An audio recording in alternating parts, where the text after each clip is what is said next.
Welcome back to The Critical Gentleman. Today I'm going to show you my 5 favorite pieces from Baselworld 2018. In my last video I discussed what I think are the 5 best and or most important releases this year, but here come the 5 watches I would buy if I had pick of the litter.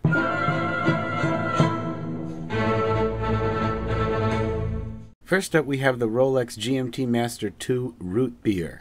In my last video I said that the new Pepsi Bezel Jubilee Bracelet GMT Master 2 was one of the best and most important releases this year. I still believe that to be the case, but my personal preference is in fact for the Root Beer. This watch first caught my attention when I came across some old 1970s GMT Masters with those iconic dials known as nipple dials. In my opinion, this Rolex just has so much more flair than some of their other models. One of my biggest complaints is that many of their models feel safe. They've gone through many iterations, all with very similar features and styling, and the Root Beer GMT is one that has just a little bit more funk and personality than the rest of the pack.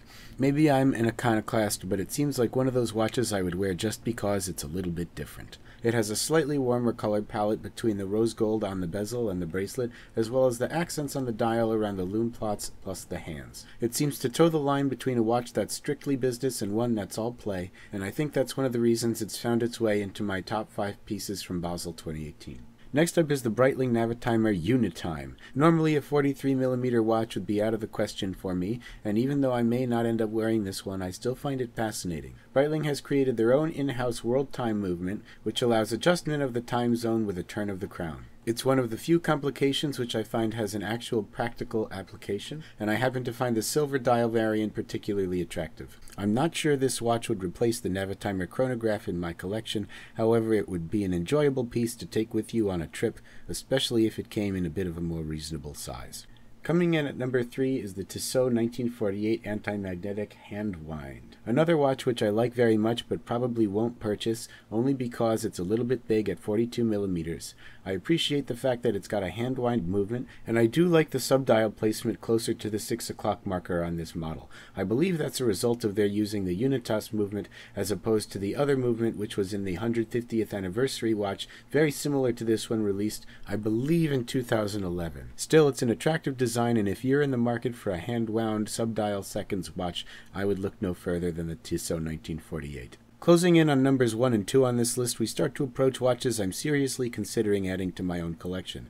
The first at number 2 is the Oris Diver 65 36mm. The Oris Diver 65 was already on my radar for its attractive design and approachable price point.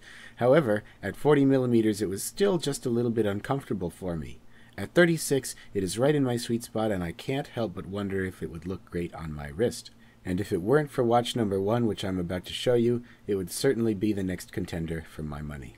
That said, this year marked the announcement of a watch I have been waiting years to see, and even went so far as to write the company to specifically ask for it a few months back. Now, I have no idea whether my letter meant anything to the company, but the fact is, the Longines Legend Diver 36mm is the answer to my prayers. If you've watched my other videos, you know that I have a real love for the look of this watch. Unfortunately, at 42mm case diameter and an even more weighty 52mm lug-to-lug size, there was no way I could wear the bigger version. At 36mm, the new version is really a matter of when, not if it's going to be added to my collection.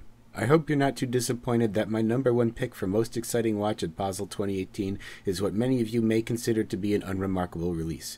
But if that's how you feel, then you can at least enjoy the new, very hot-looking PVD black version of the original Longines Legend Diver. Please don't forget to subscribe if you enjoyed this video, and stay tuned because this is not nearly the end of my Baselworld 2018 coverage. I'll be continuing to release videos about the new models from each major brand, and just for fun I might even toss in my 5 biggest disappointments from Basel this year. Stick around, and thanks for watching The Critical Gentleman.